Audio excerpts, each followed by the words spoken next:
ọjọ́ méjì mẹ́ta. ẹ ṣé gan. Àjọ NAPTIP ńkọ́? Àjọ NAPTIP wà ó, à ń ṣe bẹbẹ, à ń ṣe nǹkan tó yẹ ká ṣe gẹ́gẹ́ bí ìjọba àpapọ̀ ṣe gbé fún wa ká máa ṣe. Kí ni mandate àjọ NAPTIP? Mandate wa pọ̀ o. Kí lójúṣe iṣẹ́ yín pàtó? Ojúṣe wa ni pé jẹ́ kí n fọ́ sí wẹ́wẹ́. Ṣé rí àjọ NAPTIP yẹn acronym ni wọn bí mo ṣe máa sọ ní Yorùbá. Kan sún nǹkan pọ̀. Wọ́n sún gbogbo orúkọ pọ̀ NAPT. So NAPTIP yẹn jẹ́ orúkọ NAPTIP, the National Agency for the Prohibition of Trafficking in Persons. National, that is, a federal government established law enforcement agency to handle human trafficking matters in Nigeria. That is, àjọ agbófinró tìjọba àpapọ̀ tó máa ń handle, that is, tó máa investigate, that is, to prosecute cases of human trafficking. Investigate yẹn ká wádìí fínífíní. Ṣé lóòótọ́ lẹ́dí ìṣẹ̀ṣẹ̀ yìí tó fi ní. Ṣé o pé human trafficking yẹn là ń pè ní ìfiniṣòwò ẹrú, wọ́n lọ àwọn ọmọ ènìyàn nílòkulò. So ṣẹ̀dẹ̀ wọn pé ó lòdì sófin. Àwọn tó bá ń ṣe bẹ́ẹ̀ ọ̀daràn ni wọ́n. So ní ọdún 2003 ní ìjọba àpapọ̀ ní ó yẹ kí àjọ kan wà tí ń ṣe police, you understand, tí ń ṣe immigration, tí ń ṣe any other àjọ agbófinró tó yẹ pé ilé máa dá yàtọ̀, tó yẹ pé wọ́n máa ṣèwádìí fínífíní ní gbogbo àwọn ìlòkulò ọmọ ènìyàn. Àwọn tó bá dẹ̀ rí tó bá jẹ́ ọ̀daràn wọ́n máa gbé wọn lọ sílé ẹjọ́, tó bá jẹ̀bi wọ́n á lọ sẹ́wọ̀n. Àwọn tó dẹ̀ ń lò nílòkulò yẹn náà, àjọ wa tún ní àṣẹ yẹn láti rescue wọn, láti dóòlà wọn, ká dẹ̀ tọ́jú wọn, ká dẹ̀ make sure pé ara wọn balẹ̀, ká trace àwọn èèyàn wọn. Most times a tún máa ń ìmí inú wọn tó jẹ́ pé bóyá torí pé iṣẹ́ wọn pé ìpọ́njú, àìníṣẹ́, àwọn nǹkan tó máa ń jẹ́ kí òṣì, pé àjọ wa wọ́n máa rán wọn lọ sí school. Tó bá fẹ́ kọ́ṣẹ́ wọ́n á gbé lọ síbi tó ti máa kọ́ṣẹ́, tó bá parí wọ́n á fún lówó, wọ́n á get. In fact bí mo ṣe ń sọ̀rọ̀ níbi iṣẹ́ wa ní àwọn tó jẹ́ pé wọ́n ti lò nílòkulò rí, pé ìgbà tí àjọ wa handle cases wọn tàdé rí wọ́n lè náà fẹ́ padà sí school, àjọ wa máa rán wọn lọ sí school padà. Tó bá dẹ̀ parí wọ́n máa fún wọn níṣẹ́. Àwọn tó jẹ́ pé wọ́n ń ṣiṣẹ́ níbi iṣẹ́ wa náà, tó yẹ pé wọ́n ti lò wọ́n nílòkulò rí, you understand? It's part of it's part of what we call victim protection. You have to be counsel wọn, kó wà rehabilitated, wọ́n máa reintegrate wọn back into society.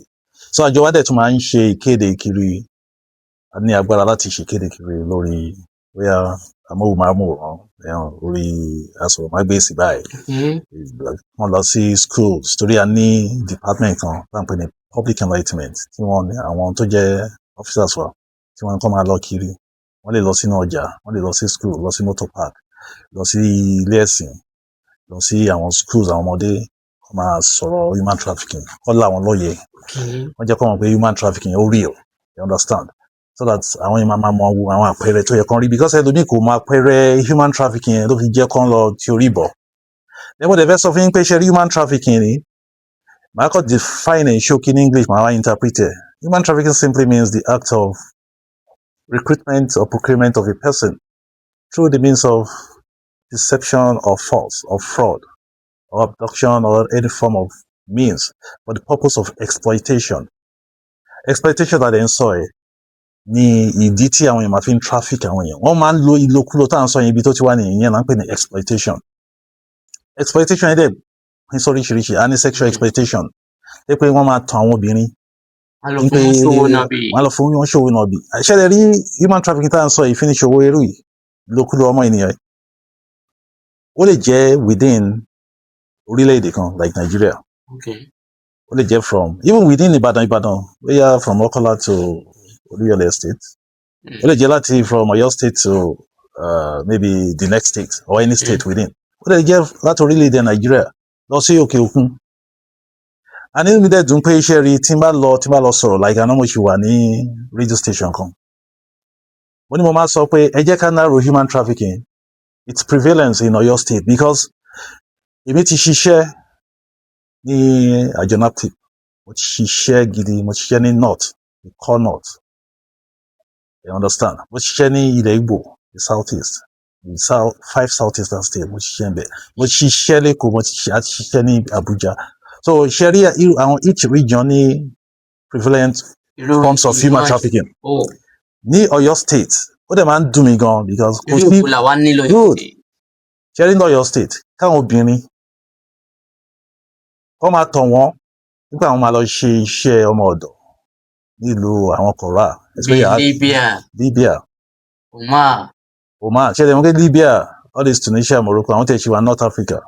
Kọ́ lọ sáwọn Gulf nations, àwọn Arab countries like Oman, Kuwait, Qatar, Lebanon, Iraq, Iran. Because ẹ máa rí táwọn ibi wọn máa wá ẹjọ́ ẹ bá wa ẹ wo voice notes tí ọmọ wa send o.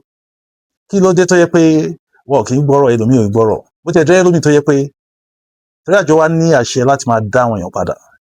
A ní àṣẹ láti any Nigerian tó bá ríṣẹ́ tó fẹ́ lọ ṣe abroad. Èèyàn tó kó tó dín kó lọ àti travel agent tó bá package ẹ̀ because some travel agents àwọn traffickers náà human traffickers náà o. Wọ́n dẹ̀ tẹ̀ tí wá step up game wọn sì tó yẹ pé tó bá fẹ́ gbé yín kẹ́ lọ ṣiṣẹ́ torí wọ́n máa ń tàn wọ́n ni wọ́n mọ nǹkan tó ń ṣe. Àní àwọn bá ti dé ìlú Èkó. Lírí wọn orí fóònù ẹ̀ tí máa bá wọn sọ̀rọ̀. Tí wọ́n bá ti wá débẹ̀ tí à ń jẹ wọn tán ibo lẹ́ni ẹ̀ wà àmọ́lé ẹ̀ àmọ́bíṣẹ́ tó bá pé nọ́mbà ẹ̀ ó ti cut off ó ti kán sí ìwọ́n mọ̀ pé iṣẹ́ ibi táwọn ń ṣe. So kọ́ máa lọ máa ṣe òwò ẹ̀kọ́ kọ́ máa ṣiṣẹ́ ń pé àwọn fẹ́ lọ ṣiṣẹ́ ọmọ ọ̀dọ̀ wọ́n máa tàn wọ́n ẹ má san anything. International passport yín àwa la máa gbà. Flight ticket yín ẹ má worry. Ẹ jọ̀ọ́ ṣé èèyàn tó bá ń wá fà òfò kọ́ ló ń wà yẹn ni? Ṣé àwọn tó ń ṣe kíní ẹ̀ ṣé wọn lẹ́bí wọn lọ́rẹ̀ẹ́ tó yẹ kí wọ́n lè help ni? Mo fẹ́ béèrè ká tó lè sọ wípé wọ́n fi ní ìṣòwò ẹrú wọ́n lò ní nílòkulò. Bó o la ṣe máa mọ̀ pé wọ́n lò ṣé kìí ṣe pé bóyá torí pé wọ́n jẹ mí lówó oṣù méjì àbí wọ́n jẹ́ lówó oṣù mẹ́ta ló ti gbà kán ti fohùn ṣòwò ẹrú ká kọ́kọ́ clarify ẹ̀ ká tó wá wọnú ẹ̀. Good. Ṣé kó sọ̀rọ̀ kan pé ṣe rí ìfiniṣòwò ẹrú yìí nǹkan tó ń determine ẹ̀ ní nǹkan tó ń pè ní exploitation. Ṣé the exploitation it comes in different forms. À ń sọ pé sexual exploitation kan tàn àwọn obìnrin wọ́n bá wọn wáṣẹ́ wáyé pé at the end of the day ilé ibi tó ti ń ṣòwò nàbí wọ́n tì wọ́n mọ́. You understand? Ó ṣẹlẹ̀ within Nigeria o ní Ìbàdàn yìí gan àti burst many. Ní Ìbàdàn yìí yes àwọn tó dẹ̀ máa ń kó wá kì í ṣe ará Ìbàdàn wọ́n máa lọ kọ́ wọn láti bóyá Akwa Ibom, Benue. Because trend wà got am pé trend based on statistics based on our cases you understand. Ó wà. And the round to my sherry Oyo State is blessed. I love Oyo State. Oyo State jẹ́ source, transit and destination for human trafficking. Source in the sense that wọ́n máa ń kó àwọn èèyàn láti Oyo State lọ sí other countries. Torí Oyo State only borders. Àwọn èèyàn máa ń kó àwọn èèyàn tó fẹ́ fi ṣòwò ẹrú yìí. Wọ́n á gbé wọn wọ́n á pass on Oyo State. Wọ́n á lọ gbé wọn gba you understand gba borders. Wọ́n lè já sí Kútọ́nù títọ́ máa fi lọ sí kí. Ìgbé wọn wọkọ̀ òfurufú. Wọ́n gbé wọn wọkọ̀ òfurufú. Àná àwọn tó máa gbé wọkọ̀ òfurufú náà o ẹ pé wọ́n wá ní kọ́ lọ wọ̀ láti Èkó. Àwọn ẹlòmíì gan-an mo ti rí àwọn tó yẹ pé. Torí mo sọ ìgbà desert.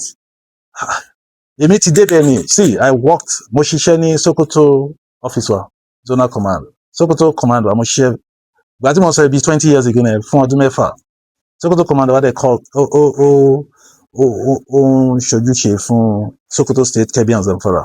Ní Sokoto State, Nigeria border Nigeria Republic. The last town ní Sokoto ní à ń pè ní Ilela. The first town ní Nigeria Republic ní Ìkọ̀ní. Àti lọ ṣe I'm an investigator. Àti lọ arrest rescue our Nigerians. Àgbé wọn wọnú Nigeria padà. You understand? Ní Kebbi State, Kamba borders ló wà ń bẹ̀. You understand? In different parts of the country. So what I'm just trying to say is that wọ́n máa ń kó àwọn èèyàn ẹ máa dá àwọn èèyàn láti Ìbàdàn bì wọ́n máa lọ wọ mọ́tò ẹlẹ́yẹlé Akínyẹlé lọ sí Kano. Kano and ṣẹlẹ̀ náà human trafficking is an organized crime tó yẹ pé kì í ṣe èèyàn kan ló máa ń dá ṣe. Organized in the sense that àwọn ọ̀daràn yẹn wọ́n kóra wọn jọ ọwọ́ kan wọ́. ìyàn tó máa lọ wáyàn wá tó máa lọ tọ̀yàn ó yàtọ̀ sí ìyàn tó máa gbówó sílẹ̀. ìyàn tó yẹ pé in the process ń pé wọ́n traffic kan ibi báyìí la máa sùn ara network náà ni. ibi báyìí ìyẹn wọ́n ló máa fún wa lóúnjẹ. tá a bá débi bọ́dà a máa bí ti ibi táwọn agbófinró wà a máa gbanú àwọn ọlọ́kadà ti wà ń bẹ̀ onímọ́tò náà wà ń bẹ̀ ìyẹn tó máa bá wọn ṣe owó ó wà ń bẹ̀. You understand? ìyẹn tó máa mú wọn wọnú desert tó yẹ pé títẹ ni sì wọ́n débi tó máa ti dé the next point bóyá títí wọn máa fi dé Agadez bóyá Sábà ń pa àwọn orúkọ tó wà ní èmi ti débẹ̀ rí àti lọ rescue on Nigeria ẹ máa débẹ̀ máa rí àwọn tó yẹ pé wọ́n ti di eegun wọ́n ti jẹrà àwọn tẹ́bi ti pa tó yẹ pé òǹgbẹ ti gbẹ wọ́n ẹlòmíì ti sick inú desert yẹn gan àwọn ń fẹ́ àwọn èèyàn ṣòwò náà bì àdá àwọn tó ti tà bàtà lọ kó àwọn kan so nǹkan tó mọ contract sọ ni pé ṣe human trafficking like in Oyo State here you know we are in Oyo State ẹ jẹ́ ká tẹ̀ lay emphasis on Oyo State wọ́n kó àwọn èèyàn láti Oyo State you understand bá lọ sí ilẹ̀ Haúsá àti ilẹ̀ Haúsá wọ́n á lọ sí Niger Republic after Niger Republic ní Libya up Libya Mediterranean Sea ẹlòmíì tẹ̀ máa fẹ́ wọ Europe you understand mo náà videos kan ó wà ní laptop níbí ẹ máa rí àwọn Nigerians tó yẹ pé wọ́n ti dé Libya wọ́n fẹ́ cross Europe you understand tó yẹ pé wọ́n perish nínú Mediterranean Sea àwọn tó yẹ pé wọ́n wà stranded you understand so it's a very very pathetic situation ṣé ẹ̀rẹ́ ẹlòmíì kò mọ̀ ignorance àìmọ̀ kan ló mú ẹlòmíì ojú kòkòrò you understand ẹlòmíì torí ṣẹ́rí mi máa ń sọ fún yàn because àwọn èèyàn máa ń sọ pé mi ò kàwé irọ́ ni ẹlòmíì ò kàwé but ó ní làákàyè yes or no ẹlòmíì dẹ̀ kàwé kò ní very intelligent people. Ǹjẹ́ gbogbo àwọn èèyàn tó ti wá lùgbàdì àwọn afiniṣòwò ẹrú ló ní ọmọnìyàn nílòkulò yìí látàrí pé ààbọ̀ wáṣẹ́ sílẹ̀ òkèèrè mélòó nínú wọn ní àjọ NAPTIP ìpínlẹ̀ Ọ̀yọ́ lẹ ti gbére ilé ẹjọ́ bóyá tí wọ́n ti dẹ èrò ẹ̀wọ̀n láti já mọ̀ pé àwọn èèyàn kan ti ṣẹ̀wọ̀n rẹ̀ àbí gbogbo wọn ló lè dé. àwọn records yẹn wà tẹ bá dé ilé àwọn ẹjọ́ yẹn ẹ lè lọ confirm ẹ a ti ń sọ̀rọ̀ lọ́wọ́lọ́wọ́ báyìí a sì ní many cases wà ní court ní federal high court ní o ìjọba làwọn ń gbé àwọn tí wọ́n pé yes and it's everywhere so nǹkan mo fẹ́ káwọn èèyàn mọ̀ pé human trafficking ó pín sóríṣiríṣi mo sọ sexual exploitation kó tán àwọn obìnrin àbá fún yín níṣẹ́ wọ́n dẹ̀ lọ́ọ̀kan sínú and àti Ọ̀yọ́ state wọ́n máa ń gbé àwọn èèyàn lọ sí Mali lọ sí Côte d'Ivoire you understand Abidjan you understand Kútọ̀nù bẹ̀ yẹn Lomé gbogbo all these places neighboring African countries that's from Ọ̀yọ́ state àti láwọn tó yẹ kó máa gbé wọn through wọ́n máa lọ wọ ọkọ̀ lọ sí ilẹ̀ Haúsá like Sokoto or Kano Sokoto wọn bọ́dà. Ṣé gbogbo rẹ̀ ni wọ́n fi ní ìṣòwò ẹrú?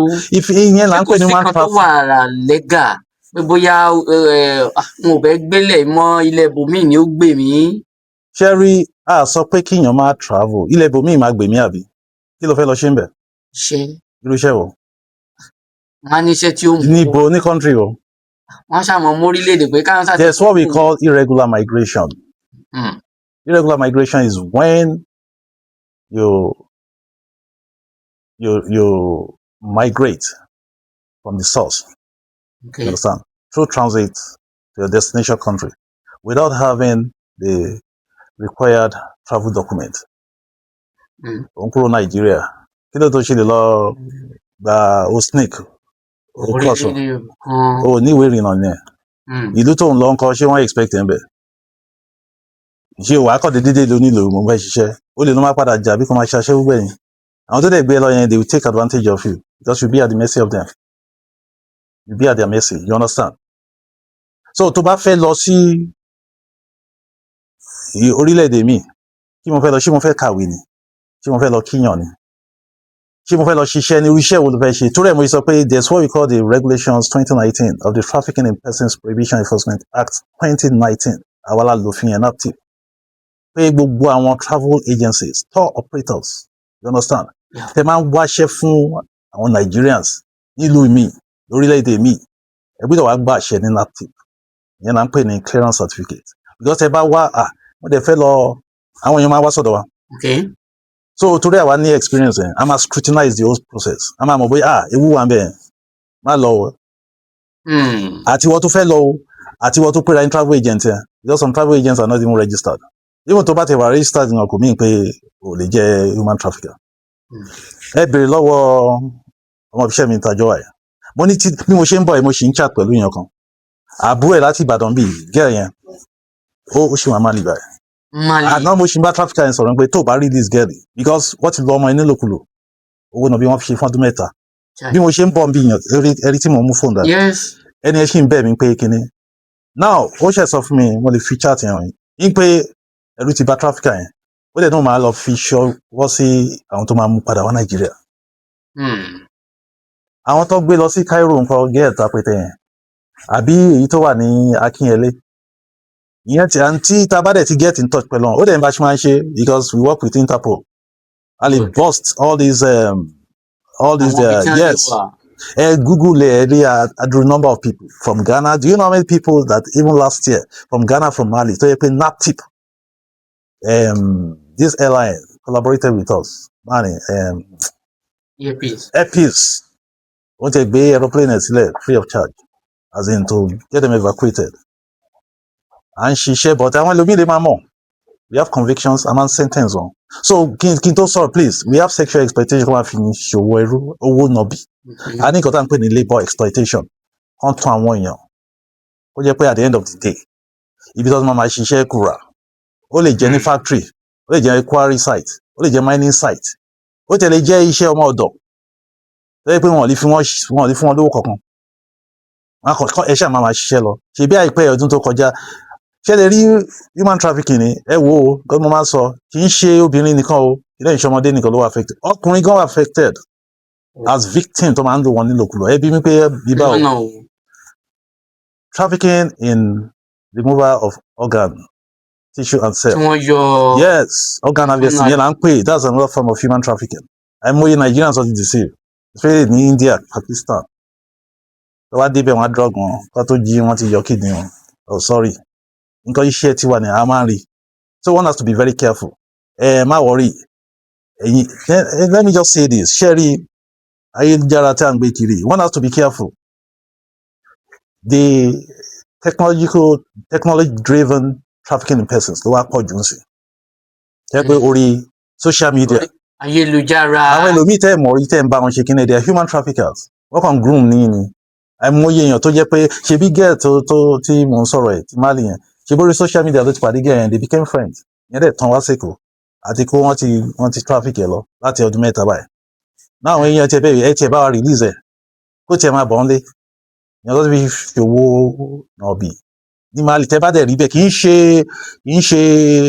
í ṣe the capital city wọn máa inú igbó bẹ́ẹ̀ pé pákó igi báyìí tó da ọ̀rá bò they are remote areas it's very unfortunate so àwa wá láti máa sọ fún àwọn èèyàn yóò tó bá yẹ pé àwọn ẹlòmíì àwọn ọ̀daràn yẹn bẹ́ẹ̀ àti ẹ̀bà àárín wọn but tá a bá ń kéde tá à ń sọ fún àwọn èèyàn ṣọ́ra àwọn àpẹẹrẹ ni tí àjòjì bá wá bá ẹ mo fẹ́ help ẹ irú àjòjì tí wọ́n fún ẹ nìyẹn àwọn red flags pọ̀ náà mo sọ ẹ wà careful pẹ̀lú àwọn tẹ́ẹ̀mọ̀ rí àjòjì tó bá lóun fẹ́ help yín especially tó bá sọ pé ẹ má mú wá ọ̀fẹ́ ni wàá travel ṣé ibi tó tí ìwà ẹ̀dá tó nìyẹn ṣé ìwọ ò ní àbúrò abẹ́gbọ̀n àbí ara tó lè help wà á ní kí n má worry wà á sponsor mi lọ. So free sponsorship yẹn is a red flag. àwọn àdètí máa sọ fún ọkọ àìmọye tó jẹ́ pé ọkọ wọn máa wá sọ́fíìsì ọ̀rọ̀ àtọ́ máa sunkún báwo ni ìyàwó yín ṣe débẹ̀ yẹn ó ní wọ́n ní kó má sọ fún mi ni. má sọ fún anybody má sọ fún ọ̀rẹ́ ẹ̀ má sọ fún bàbá ẹ̀ má sọ fún ẹbí kí ló dé torí tó bá sọ àṣírí á tú àpẹẹrẹ kan nìyẹn. Understand? A máa gbanú desert a máa lọ wọ kíní tàbá débẹ̀ máa wọ̀rì kí ló dé that's irregular migration kí ló tó ṣe gba ibi tó yẹ ká gbà àwọn ìwé ìrìnnà yẹn kí ló tí mi ò ṣe ni ó ṣe gbé mi gbanú kí má wọ̀rì kí a ṣe ń hide ọlọ́pàá nìyẹn immigration ni ẹ jẹ́ àgbábì ìyàn tọ́wọ́ Yorùbá mọ́ kọ́ ló máa ń sá ni àwọn àpẹẹrẹ ni wọ̀nyẹn you understand ẹ ṣọ́ra ẹ mìtìyàn lórí Facebook ni o orí Twitter ẹ mọ̀ rí ó dẹ̀ náà fẹ́ help yín kí ló dé ẹ tiẹ̀ mọ ẹlòmíì gan má sọ fún mi pé bàbá bí ìyá ẹlòmíì gan ló traffic ẹ̀ kíní kan dẹ̀ wá mo notice kíní kan ní Ìbàdàn àdìgbà tí mo ti dé sí Ọ̀yọ́ State because I got transferred there a couple of years ago. Àwọn cases la máa ní, àwọn olórí ìjọsìn, ó cut across omi òpó orúkọ in particular, but think of the different religions. Àti rí àwọn tó jẹ́ pé olórí wọn, you understand? Ó jẹ́ àfáà, ó lè jẹ́ pastor, ó lè jẹ́ àwọn oníṣẹ̀ṣe gan. Àti rí olórí wọn tó jẹ́ pé àwọn ló ṣe ọ̀nà bí wọ́n ṣe traffic àwọn ọmọ ìjọ wọn. Ìjọ tí wọn káwọn èèyàn máa respect àwọn tó jẹ́ olórí kìíní. So àwọn traffickers ẹni tó máa ń work lórí, wọ́n fẹ́ ràn wọ́n lọ́wọ́. Ṣebí ní Òjé, obìnrin kan wà lójé, ìyá 70 years. Ọmọ ẹ̀ tó jẹ́ pé ó ti lọ láti 10 years ago, tó wọ́n fi yẹn náà ṣe owó nọ̀bì níbẹ̀ yẹn ní Libya. Ṣé lè ráwọn tó máa ń fìyàn ṣe owó nọ̀bì yẹn jẹ́ sọ bó ṣe máa ń jẹ́, tó bá ti traffic wọn tán, láti sọ pé okay o, iṣẹ́ tó yíya ní o máa ṣe iṣẹ́ náà ní, iṣẹ́ kò ṣiṣẹ́ restaurant, kò síṣẹ́ yẹn bí yìí o, iṣẹ́ owó nọ̀bì ni, torí nǹkan tó máa sọ fún wọn. And they usually take them to swear to an oath, kọ́ lọ búra. Wọ́n ti ń ṣe yẹn mọ́ǹsìn. You understand? Tẹ́lẹ̀ wọ́n á gbé wọn lọ sọ́dọ̀ babaláwo, ó yá búra pé tó bá débẹ̀ yẹn, èmi máa san gbogbo bó ṣe máa débẹ̀, ibi tó wà dé, oúnjẹ tí wàá jẹ, wàá dá 10 million padà fún mi, búra. Àwọn ọ̀dẹ̀ lẹ́gbọ̀n lè sọ fún wọn pé owó nọ̀bì la fẹ́ fi yín ṣe. Wọ́n á débẹ̀, wọ́n á sọ pé owó nọ̀bì, wọ́n tí o ti búra. Àwọn èèyàn náà máa ṣe owó nọ̀bì. So tó bá ti fi wọ́n ṣe owó nọ̀bì tó ti sọ wọn tán fún àwọn tó gbé àwọn traffickers àwọn náà rògbè ẹ ti bá yé mi jẹ. Èmi náà ṣe fún ẹlòmíì. Olú padà ló fo padà sí Ìbàdàn. Èmi náà ṣe wọn ojú ẹ ti là. Ọ̀nà máa ní ẹ bá mi wáyàn kan. Bó ṣe máa ń sábà rí nìyẹn. Many traffickers were once victims of human trafficking. So human trafficking is a serious thing. So àwa lónìí ṣe rí ọjọ́ Thursday 30th of July ní World Day Against Trafficking in Persons. Gbogbo àgbáyé, because human trafficking sọ kì í ṣe Nigeria nìkan, even America gan ó ń ṣẹlẹ̀ ńbẹ̀. Sọ̀rọ̀ kan, ẹni àwọn kan tún wà tí wọ́n tún lọ fi wọ́n ṣe ọmọ ológun. Yes. Báwo ni ìyẹn tún ṣe jẹ́? Very good. Ṣé wọn káwa ní òfin, there's what we call the Trafficking in Persons Prohibition Enforcement and Adjudication Act 2015. You understand? Ara àwọn òfin táyé NAPTIP ń lò nìyẹn. Ṣé mọ̀? Gbogbo ìlànà, gbogbo operations or everything. The various human trafficking offences, oríṣiríṣi ìfiniṣe owó ẹrú lòyàn nílòkulò yẹn, ó wà nínú ẹ̀. Then the punishment. Mo jẹ́ fẹ́ sọ kíní kan pé ọ̀daràn tá bá mú, kò sọ̀rọ̀ pé fine o. You know human trafficking is a criminal offence. Kì í ṣe, it's not a civil case o. You understand? So ẹ̀wọ̀n lẹ́ni yẹn máa lọ. Ó dàbí kíyàn jalè. You understand? Wọ́n ò lè fún yàn fine. Ṣé all human trafficking cases, everything, tó bá ti gbé dé court torí pé ẹ jẹ̀bi báyìí, ẹ̀wọ̀n ni o. Ìfà àwọn ìwọ̀n kan tiẹ̀ tó wà tó yẹ pé at time attach fine pẹ̀lú ẹ̀. Wàá lọ sẹ́wọ̀n, wàá tún san fine pẹ̀lú ẹ̀. And the list of gbogbo àwọn sentences yẹn kíyàn lọ sẹ́wọ̀n is 5 years. The list ó depend. Ó kéré tán. Àti níyàn tó jẹ́ ní 30 years rí. You understand? So kí àwọn èèyàn ọmọ ilé ìgbé kì í ṣọ̀rọ̀ eré. Ó bá ṣe àná náà ṣe lọ, mo ní kán lọ invite fún àwọn kan wá torí ọdún 4 sẹ́yìn wà lọ máa gbé àwọn ọmọ wá láti Togo. Gbogbo ẹ̀yin tẹ́ ń kọ́ ọmọ wá láti Togo Kútọ́nù yẹn tó jẹ́ pé àwọn ọmọ yẹn wà under age, tá bá mú yín ẹ máa lọ sẹ́wọ̀n. Just that's human trafficking. Why you traffic? That's it contravenes section 23 of the Trafficking in Persons Prohibition Act 2015. That's kàn fi àwọn ọmọdé kẹ́ lò wọ́n, kẹ́ máa fi wọ́n ṣọmọ ọ̀dọ̀ kó jẹ́ pé àwọn kan ló máa gba owó ẹ̀. Ó lòdì sófin. Ẹ̀yin tẹ́ bá ní ọmọdé see, adulthood is from 18 years. That's méjìdínlógún. Àwọn èèyàn wicked. Àwọn nǹkan tí ẹ lè ṣe fún àwọn ọmọ tí torí èèyàn kan forward petition kan sí wa pé neighbor, understand? Ó níbi kan ni o pé ó máa ń kó àwọn ọmọ wa, ọmọ tí nígbà ọmọ tó máa fi ń ṣọmọ ọ̀dọ̀ gan wọn tó ọjọ́ orí àwọn ọmọ títí ẹ̀. Kí ló dé? Tí wọ́n tiẹ̀ kí bẹ̀rù Ọlọ́run. Bẹ́ẹ̀ wá àwọn olóyè máa rí lọ́jọ́, wọ́n máa jókòó sí iwájú. Àwọn tọmọ ológun wá ń kọ́ bó ló ṣe jẹ́. Àwọn tọmọ ológun yẹn, orílẹ̀-èdè wo ni? good, that's another form of human trafficking. Yẹn là ń pè ní forced recruitment or procurement of persons for use in armed conflict. Ó ń ṣẹlẹ̀ ní Ìbàdàn o, ó ń ṣẹlẹ̀ ní Ọ̀yọ́ state, please. At least, lórí table mi báyìí, in the last 3 months, we have 4 cases. Táwọn ẹbí wọn sunkún wá. Àwọn traffickers yẹn máa tàn wọ́n pé a máa get iṣẹ́ fún yín ní Russia. Ṣé pé Russia dẹ̀ ń bá Ukraine jà ń sìn, ogun yẹn ń lọ. Okay, àwọn traffickers yẹn ṣe mọ̀ mo ní ignorance ó wà lára àwọn nǹkan tó ń fuel human trafficking. Electronic visa wọ́n máa gbà fún wọn. In that visa yẹn wọ́n máa lọ gba tourism visa wọ́n máa gbà fún wọn. They fún 30 days. Àwọn ò ní mọ̀ wọ́n ní àwọn ti rí visa. But tó bá débẹ̀ ẹjọ́ èèyàn tó jẹ́ pé tourism visa ló gbà ṣé o lè ṣiṣẹ́ níbi tó ń lọ. Àwọn ò mọ̀ kan wọn dá kan mọ̀. Tó bá débẹ̀ wọ́n ti ní àwọn tó máa collaborate pẹ̀lú human traffickers. Russia dẹ̀ wọ́n wá àwọn tó máa jagun, especially àwọn tó máa ti sójú ogun tí ò ń ṣe ara wọn ẹ lọ fara gbọ̀ta àwọn yẹn là ń pè ní cannon folders ẹ bá ń gbọ́ cannon folders àwọn tó yẹ kí wọ́n máa ń sacrifice wọn lójú ogun ẹ̀yin lè máa bọ́ síwájú tí bullet máa wà ẹ̀yin ló máa kọ́kọ́ bá wọn ò lè fi àwọn èèyàn tí wọ́n ṣe yẹn but àwọn èèyàn tó máa traffic wọn máa so now wọ́n máa force wọn ìwé kan join ni wọ́n máa gba international passport wọn wọ́n máa gba fóònù wọn tí n bá sọ fún yín nínú fóònù mi communications tó yẹ pé kó tó di pé wọ́n tẹ̀ force wọn kan join ìgbà tó ti ń rápẹ̀rẹ̀ wọ́n ti ń sọ fáwọn èèyàn wọn pé understand the factory wọn náà ti máa ṣiṣẹ́ o wọ́n ti náà tó máa lọ máa kọ́kọ́ ṣe yìnbọn àti ìmọ̀ nǹkan tó ń ṣẹlẹ̀ gbogbo àwọn conversation voice note àwọn chat kó tó di pé àwọn ẹbí wọn báyìí at least families many in the last 3 months wá report wọn ò gbúrò wọn mọ́ tí ẹ bá dẹ̀ wo news it is in the news in all news whatever ẹ lè google ẹ Nigerians deceived trafficked to Russia wọ́n lọ join army. Kí ni àwọn ìjọba wọ́n dẹ̀ ti confirm pé at least 54 Nigerians trafficked for forced recruitment in armed conflict have been confirmed dead. You understand? Kí ni láàrin àjọ yín àjọ tó ń rí sọ̀rọ̀ àwọn tó ń gbé Ministry of Foreign Affairs àti àwọn ambassadors wa sáwọn orílẹ̀-èdè yìí àti irú ìjọba orílẹ̀-èdè bẹ́ẹ̀ gbogbo àwọn orílẹ̀-èdè gbogbo tí àwọn èèyàn wa tí wọ́n ti ń lọ ṣòwò ẹrú yìí ṣáà ní ìbáṣepọ̀ kankan pẹ̀lú wọn láti dènà ẹ̀ látọ̀dọ̀ wọn náà. ẹ jẹ́ kí n sọ kinní kan fún yín that's a very good question.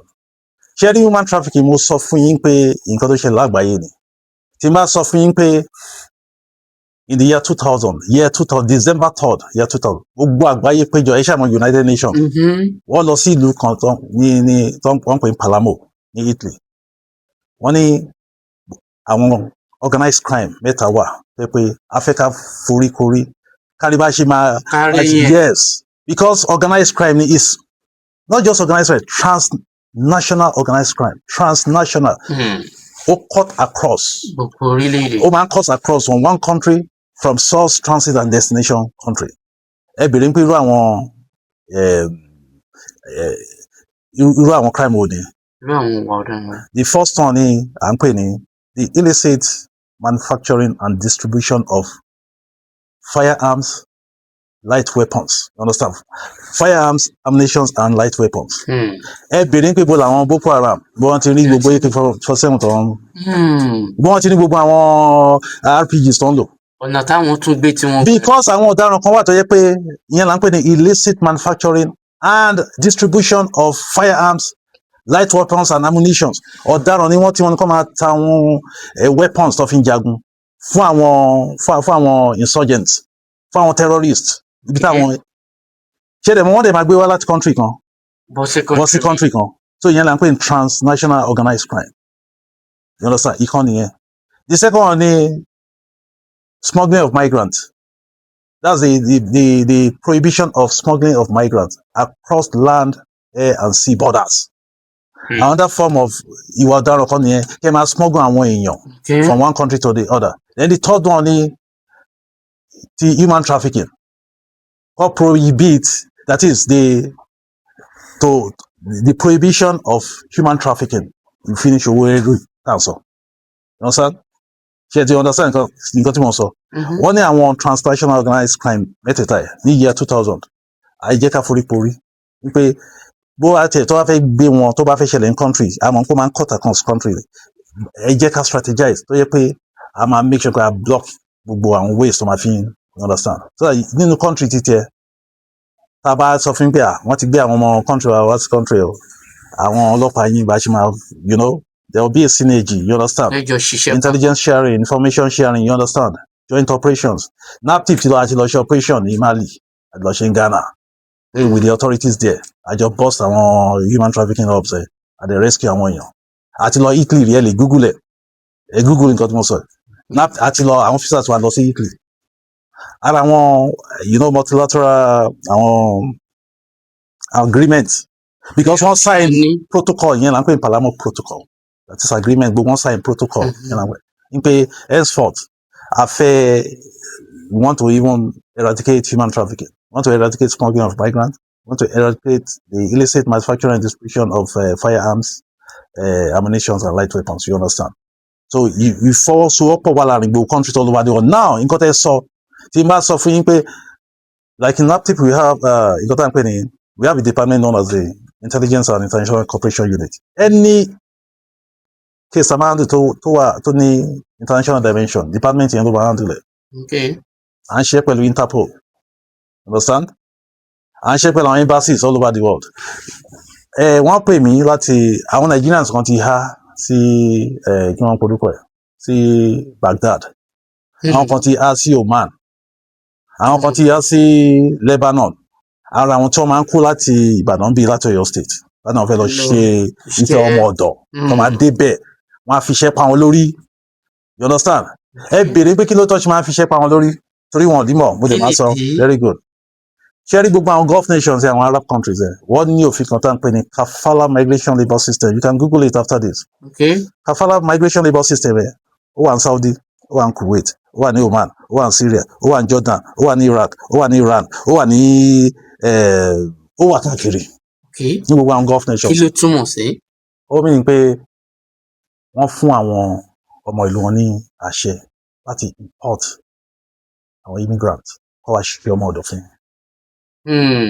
àwọn ọmọdé lọ́wọ́ tó máa tún fún ọ lówó kọ́ fi sponsor yẹn wọ́n pè sponsorship, so àwọn máa gbówó sílẹ̀ wọ́n ní àwọn agents in country wọn àwọn agents yẹn máa liaise pẹ̀lú àwọn so called agents tó jẹ́ pé human trafficker ní irú Nàìjíríà àwọn family need ọmọ ọ̀dọ̀ ẹ bá wọn káwọn ọmọ wa ọ̀dọ̀ yes àwọn yẹn lè ti gbówó sílẹ̀ àwọn traffickers tó wà bí wọ́n lè lọ apẹtẹ wọ́n máa fi àwọn tó bá rí pé dáì káwọn ilé wọn ní ṣẹ́ family wọn ìyá jẹun bí ṣe wọn pé irú àwọn yẹn ló wà vulnerable abẹ máa jẹ́ kọ́mọ yín kó lọ ṣiṣẹ́ ní a máa sọ flight ó máa wọ aeroplane yẹn gan wọ́n máa jíjà wọn yọ lọ sàn wọ́n máa ṣoríire ó máa lọ wọ aeroplane ní kíní ní ìdàkẹ́yìntì international passport àwọn alámàgbà fún tó bá ń ṣiṣẹ́ máa gba $300 èyí tó wọ́n máa ń fún wọn nìyẹn ṣé ẹ̀rọ kó lè sọ wípé àwọn yẹn ti gbówó sílẹ̀ nílùú tí wọ́n sponsor so wọ́n ti sanwó wọ́n ti ra wọ́n ti sanwó up front wọ́n ti ra irú sílẹ̀ nìyẹn mo ní I can pay it for you after this tí máa yẹn ní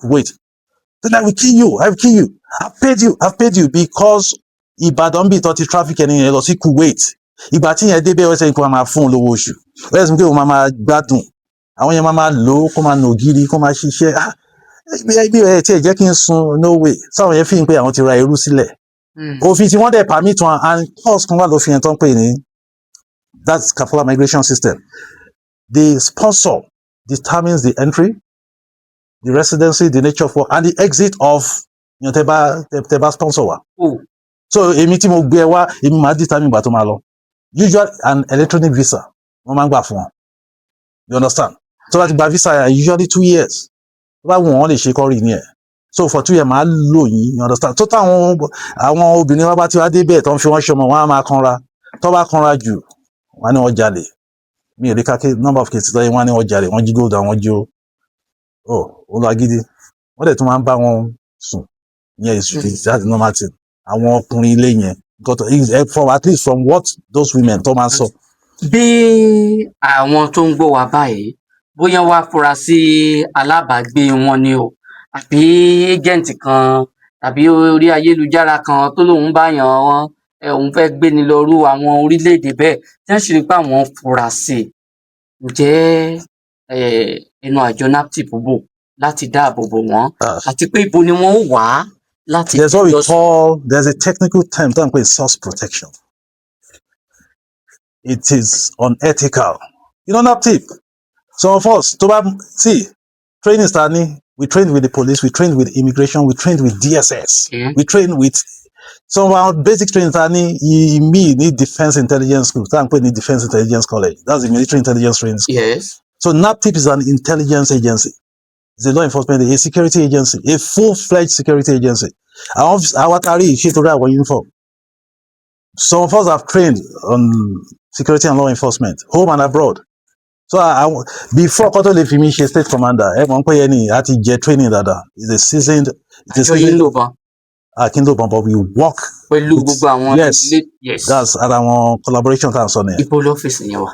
Office wa ni yes, office wa Federal Secretariat. Ikolaba. Yes, okay. That's where our office is. Then tẹ́ bá fẹ́ pè wá 081 26 289124. Tẹ́ bá dẹ̀ fẹ́ pè wá, ẹ lè send the petition, your complaint to through our email. Okay. That's info@naptip.gov.ng. Website to NAPTIP is www.naptip.gov.ng. And it's one on Facebook. Tẹ́ bá check Facebook, just like our page, NAPTIP Nigeria. You see what is going on. Gbogbo àwọn tẹ́ ẹ sọ pé àwọn mélòó àti gbé lọ sẹ́wọ̀n àti ẹ máa rí wọn bẹ́ẹ̀, wọ́n máa publish wọn. Ẹ dẹ̀ tún lè lọ sórí Twitter náà @NAPTIP Nigeria. Ẹ máa tẹ̀lé wọn bẹ́ẹ̀. You see our activities. No, so now on Thursday, July 30th, is the 2026 World Day Against Trafficking in Person. One celebrated in America, one celebrated in UK, Nigeria, everywhere. Nothing celebrated. So, ara àwọn reasons that she was alone in, even though ara àwọn iṣẹ́ wa ni ká máa lọ sí orí afẹ́fẹ́, ká lọ máa kéde, ká máa làwọn èèyàn lóye, ẹ ṣọ́ra, you understand? Then máa dẹ̀ sọ kíní kan ẹ jọ̀ọ́, mo fẹ́ travel, mi ò lè lọ sí embassy, kan interview mi, àwọn kan máa bá mi gba electronic visa. Please be careful. Gbogbo àwọn tó ń sọ wọ̀nyí, wàá kàn ní abáyín gba passport, the next thing electronic visa. Tó bá dé embassy, iṣẹ́ wo ló fẹ́ lọ ṣe, wọ́n máa béèrè question yẹn lọ́wọ́ ẹ̀. Àwọn máa tó bá rí pé ilé kò mọ̀ nǹkan tó fẹ́ lọ ṣe fún visa ni. You understand? Because èèyàn tó bá fẹ́ lọ Russia sí, tó yẹ kó lọ sí Russian embassy. Ẹ jọ̀ọ́, mo fẹ́ lọ ṣiṣẹ́. Iṣẹ́ wo? Níbo? Bí wọ́n ti pè é ní Russia pé kó wá ṣiṣẹ́. Wọ́n á dẹ̀ check ṣé àpẹẹrẹ dà. I mean, ojú ẹ̀rí, yes. Where are the evidences? Oh, yeah. Oh, lè lọ nìyẹn. 081 26 28 9124. 081 26 28 9124. Can you answer a question? Canada. Ẹ jọ̀ọ́ ẹ ní kí ẹni yẹn wá sọ́fíìsì wa, but from getting say àwọn traffickers ni èwo ni wọ́n máa advertise wọ́n ní kíní Canada ní kíní. Mi ò sọ pé àwọn èèyàn ò kí pé kò ṣe pé lẹ́gbẹ̀ẹ́ okay. But ìyẹn tó bá máa lọ Canada kó máa lọ Canadian embassy. Ẹ jọ̀ọ́ àwọn wo nìyẹn? Ẹ jẹ́ n tiẹ̀ tún béèrè nǹkan kan. Ṣé bá a bá rí sẹ́ẹ̀lẹ̀ òkèèrè báyìí, ṣé èèyàn lè tèsí ó náà mò ń sọ pé torí ẹ̀ mo ṣe sọ pé NAPTIP parent certificate tí mo sọ yẹn. Tẹ́ bá fẹ́, ta ló fẹ́ ṣe ìrìn àjò yẹn fún yín?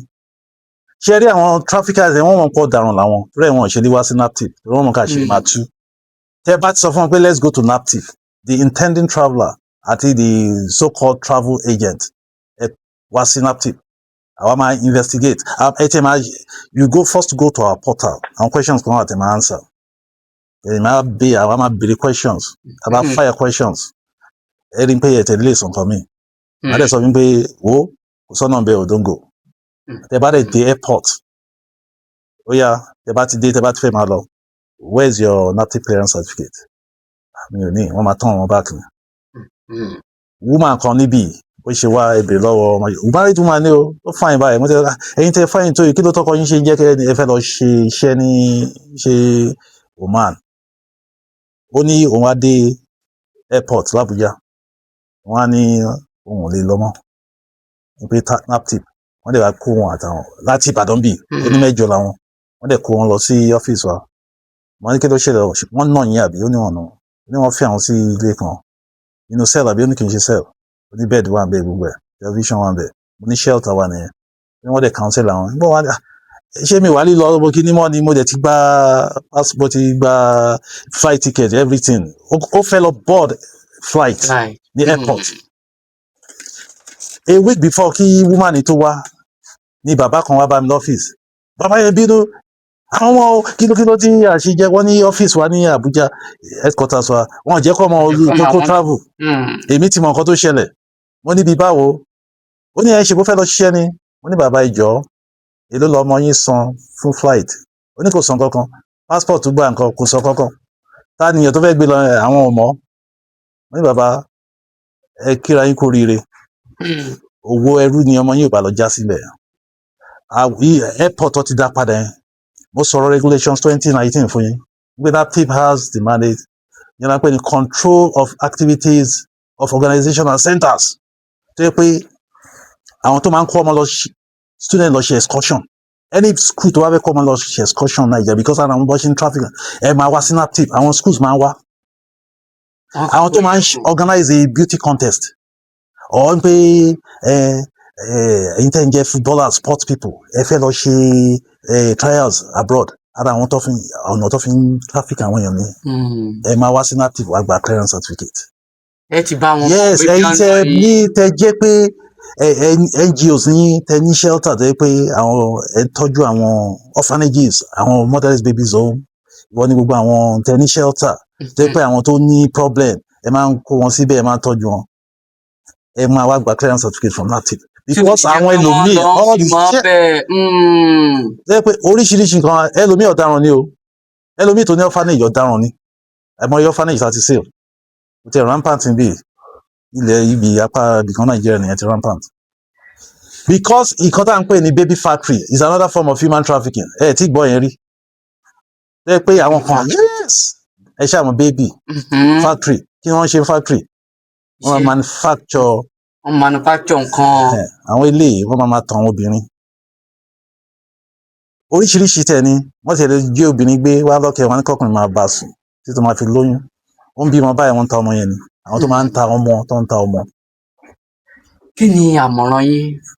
another form of human trafficking nìyẹn o tẹ́ bá mọ ibi tó yẹ pé àwọn kan wà tó máa ń ta àwọn babies àti bọ́ọ̀tà àwọn ibìkan tó yẹ pé àwọn obìnrin tó wà ń bẹ ojú wọn less than 30 àwọn géńdédé wà ń bẹ tó yẹ pé wọ́n ṣà ń bá wọn ṣe pọ̀ kọ́ máa lóyún sọ̀rọ̀ wọn máa ta ọmọ wọn that's another form of human trafficking. ọjọ́ Thursday yìí ṣé ẹ fẹ́ káwọn èèyàn wá.